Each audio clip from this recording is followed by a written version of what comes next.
Bismillahirrahmanirrahim. Assalamualaikum warahmatullahi wabarakatuh. Perkenalkan, nama saya Regia Noviana Ningsih, kelas AK20C, Prodi D3 Akuntansi, Politeknik Fiksi Serang. Di sini saya akan menjelaskan tentang penyusutan dan amortisasi. Pertama yaitu tentang pengertian penyusutan. Alokasi jumlah yang dapat disusutkan suatu aset selama umur manfaatnya. Penyusutan aset dimulai pada saat aset tersebut siap untuk digunakan, yaitu pada saat aset tersebut berada pada lokasi dan kondisi yang diinginkan, agar aset siap digunakan sesuai dengan keinginan dan maksud manajemen. Nilai residu dan umur manfaat setiap aset tetap harus direview minimum setiap akhir tahun buku, dan apabila ternyata hasil review berbeda dengan estimasi sebelumnya, maka perbedaan tersebut harus diperlakukan sebagai perubahan estimasi akuntansi sesuai dengan PSAK nomor 25 tentang laba atau rugi bersih untuk periode berjalan. Koreksi kesalahan mendasar dan perubahan kebijakan akuntansi. Dasar penyusutan aktiva tetap adalah harga perolehan dan nilai buku. Jika setelah masa pakai dianggap masih memiliki nilai atau nilai sisa, maka dasar penyusutan adalah harga perolehan dikurangi nilai sisa. Nilai sisa adalah taksiran harga pasar aset tetap pada akhir masa manfaat. Beban penyusutan sama dengan tarif penyusutan dikali dasar penyusutan. Berikutnya yaitu tentang aset tetap dan penerapannya. Aset tetap memiliki masa manfaat lebih dari 1 tahun atau 1 periode akuntansi. Semua jenis aset tetap kecuali tanah akan makin berkurang kemampuannya untuk memberikan jasa bersamaan dengan berlalunya waktu. Beberapa faktor yang mempengaruhi menurunnya kemampuan ini adalah karena pemakaian, keausan, ketidakseimbangan kapasitas yang tersedia dengan diminta, dan ketinggalan teknologi. Berkurangnya kapasitas berarti berkurangnya nilai aset tetap yang bersangkutan. Hal ini perlu dicatat dan dilaporkan. Pengakuan adalah penurunan nilai aset tetap berwujud disebut penyusutan atau depresiasi atau depreciation. Penyusutan dapat dihitung tiap-tiap bulan atau ditunda sampai akhir tahun. Nah, selanjutnya yaitu tentang faktor-faktor yang mempengaruhi penyusutan atau depresiasi adalah 1. Kos dari aktiva tetap, 2. Umur ekonomis aktiva tetap, dan yang ketiga nilai residu, dan terakhir pola penggunaan aktiva tetap. Nah, berikutnya yaitu tentang metode-metode untuk menghitung penyusutan dalam akuntansi. Yang pertama, metode garis lurus. Metode garis lurus penyusutan aset atau bisa disebut straight line method adalah metode perhitungan aktiva untuk menghasilkan beban penyusutan yang sama di setiap periode pembukaan selama masa aktiva tersebut masih berjalan. Metode ini salah satu metode yang paling sering digunakan oleh perusahaan untuk menghitung nilai dari penyusutan aset tetap, bangunan, dan peralatan. Penyusutan berarti anggaran biaya yang sudah ditetapkan untuk aset tetap yang ada di dalam suatu perusahaan dalam periode tertentu. Sebuah perusahaan pasti memiliki aset tetap atau aktiva yang dimiliki untuk melakukan produksi dalam bidang barang maupun jasa. Aset tetap yang dimiliki nilainya akan semakin berkurang dari waktu ke waktu. Hal ini menyebabkan penyusutan aktiva tetap. Tetapi ada satu aktiva tetap yang tidak berkurang nilainya, yaitu tanah. Nilai tanah tidak akan berkurang dari waktu ke waktu, justru akan semakin naik. Nilai aktiva tetap bisa berkurang karena barangnya dipakai terus-menerus. Nah, metode garis lurus menghasilkan jumlah beban penyusutan yang sama setiap tahun sepanjang umur manfaat suatu aset tetap. Cara menghitung metode garis lurus adalah harga perolehan dikurangi nilai sisa dibagi umur. Nah, apa saja sih aset milik perusahaan? Berikut adalah jenis yang biasanya dimiliki oleh perusahaan. Yang pertama, aset lancar. Aset lancar adalah aset yang hanya berlangsung dan berguna dalam kurun waktu yang cukup singkat, rata-rata tidak lebih dari 1 tahun. Aset ini bisa dipindahkan dalam bentuk kas kurang dari 1 tahun. Nah, contohnya adalah uang tunai, investasi jangka pendek, piutang dagang, beban dibayar di muka, dan yang lainnya. Nah, yang kedua, aset tidak berwujud. Sesuai namanya, aset ini memang tidak berwujud, tetapi bisa terlihat manfaat yang dihasilkannya. Hal ini dikarenakan aset ini adalah hak-hak perusahaan yang kepemilikannya sudah diatur dan dilindungi oleh undang-undang yang berlaku. Contohnya adalah hak paten, hak sewa, hak kontrak, dan hak guna bangunan. Dan yang terakhir yaitu aset tetap.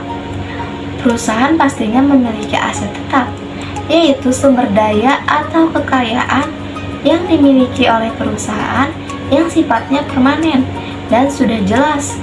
Penggunaan aset ini adalah dalam waktu yang cukup lama, biasanya 1 tahun atau lebih. Tujuan perusahaan memiliki aset ini bukan untuk dijual, tetapi digunakan sendiri untuk menghasilkan barang atau jasa yang diproduksi. Contoh dari aset tetap yang dimiliki perusahaan adalah tanah, bangunan, perlengkapan kantor, mesin-mesin produksi, alat-alat kantor, kendaraan bermotor, dan lain-lain. Dalam bidang akuntansi, hal ini juga bisa disebut depresiasi atau penyusutan aktiva tetap. Ada beberapa cara yang bisa digunakan oleh perusahaan untuk menghitung penyusutan. Salah satunya dengan metode garis lurus. Nah, berikutnya faktor yang menyebabkan depresiasi. Ada beberapa faktor yang menyebabkan aktiva mengalami penyusutan atau depresiasi. Di antaranya, pertama, umur ekonomis aktiva. Ada 2 jenis umur yang dimiliki oleh aktiva, umur fisik dan umur fungsional. Umur fisik adalah umur yang berhubung dengan kondisi fisik suatu barang yang dimiliki perusahaan tersebut. Sebuah barang dikategorikan memiliki umur aktiva fisik yang baik apabila kondisi fisiknya masih bagus, walaupun fungsinya sudah mulai menurun. Nah, yang kedua, harga perolehan. Ini adalah faktor yang paling berperan dalam menentukan biaya penyusutan yang dialami. Harga ini diperoleh dari beberapa jumlah uang yang dikeluarkan oleh perusahaan untuk mendapatkan barang ini hingga siap digunakan. Nah, yang ketiga, nilai residu. Sebenarnya nilai residu tidak selalu ada karena ada kalanya barang tersebut tidak dijual pada masa penarikannya. Takaran nilai atau potensi arus kas masuk untuk suatu aktiva biasanya terjadi pada saat penarikan atau penghentian barang tersebut. Nah, yang kedua yaitu metode penyusutan saldo menurun. Perhitungannya yang dilakukan dengan metode ini berdasarkan pada presentasi tertentu yang sudah dihitung dari harga pokok pada tahun yang bersangkutan. Persentase yang dihasilkan oleh metode ini adalah 2 kali lipat dari persentase yang dihasilkan oleh metode garis lurus. Nah, rumus metode saldo menurun. Perhitungan dengan metode penyusutan saldo menurun dilakukan dengan menghitung tarif penyusutannya terlebih dahulu. Kemudian barulah tarif tersebut dikalikan dengan nilai bukunya. Rumus metode saldo menurun yang bisa kamu gunakan adalah sebagai berikut. Tarif penyusutan sama dengan 1 sama min N nilai sisa dibagi harga perolehan. Dengan keterangan N sama dengan umur ekonomis pada aset tetap, beban penyusutan sama dengan tarif dikali nilai buku. Nah, yang ketiga, metode penyusutan jumlah angka tahun. Menghitung menggunakan metode ini akan menunjukkan penyusutan aktiva yang terjadi tiap tahun. Metode jumlah angka tahun adalah salah satu cara untuk menghitung nilai penyusutan atau depresiasi aset tetap perusahaan. Nah, apa yang dimaksud dengan metode jumlah angka tahun? Metode jumlah angka tahun adalah salah satu dari 4 metode untuk menghitung beban penyusutan atau depresiasi yang menurun dari tahun ke tahun. Nah, rumusnya yaitu bagaimana cara menghitung nilai penyusutan atau depresiasi aset tetap menggunakan rumus penyusutan jumlah angka tahun. Nah, sekarang kita review kembali metode ini. Dalam metode, nilai penyusutan dihitung dengan cara mengalihkan bagian pengurang dengan harga perolehan dikurangi nilai sisa. Bagian pengurang ini setiap tahunnya selalu menurun, dan cara menghitungnya adalah sebagai berikut. 1. Pembilang bobot untuk tahun yang bersangkutan, dan yang kedua penyebut jumlah angka tahun selama umur ekonomis aktiva tetap atau jumlah angka bobot. Nah, yang terakhir yaitu metode unit produksi. Metode ini dipakai jika pemakaian aset tetap bervariasi. Masa kegunaan aset dinyatakan dalam unit kapasitas produktif seperti jam atau mil. Kemudian, jumlah beban penyusutan untuk setiap periode akuntansi ditentukan dengan mengalihkan unit penyusutan dengan jumlah unit yang diproduksi atau digunakan selama periode tersebut. Nah, yang berikutnya yaitu contoh soal. 1. Sebuah peralatan mesin dengan harga perolehan sebesar 58 juta rupiah, nilai sisa sebesar 4 juta rupiah, ditaksir akan dapat digunakan selama 75.000 jam. Nah, berapakah nilai penyusutan per jam adalah? Nah, yang kedua, berikut contoh perhitungan metode penyusutan garis lurus. Kasus: dibeli sebuah bangunan pada tanggal 6 Agustus 2000 dengan harga beli atau nilai perolehan sebesar 1.200.000.000 rupiah dengan masa manfaat selama 20 tahun. Hitunglah besar penyusutan per bulan dan akumulasi penyusutan sampai dengan bulan Desember 2004. Nah, mari kita jawab. 1. Nilai penyusutan per jam. Metode unit produksi. Beban penyusutan sama dengan biaya perolehan dikurangi nilai sisa dibagi taksiran jam atau jasa kerja. Beban penyusutan sama dengan 58 juta rupiah dikurangi 4 juta rupiah dibagi 75.000. 1 sama dengan yaitu Rp720. Jadi, nilai penyusutan per jamnya adalah 720. Nah, untuk soal yang kedua yaitu jawabannya 1. Besar penyusutan per bulan dan akumulasi penyusutan sampai dengan bulan Desember 2004. Metode penyusutan garis lurus. Penyusutan per bulan. Beban penyusutan sama dengan harga perolehan dibagi umur ekonomis.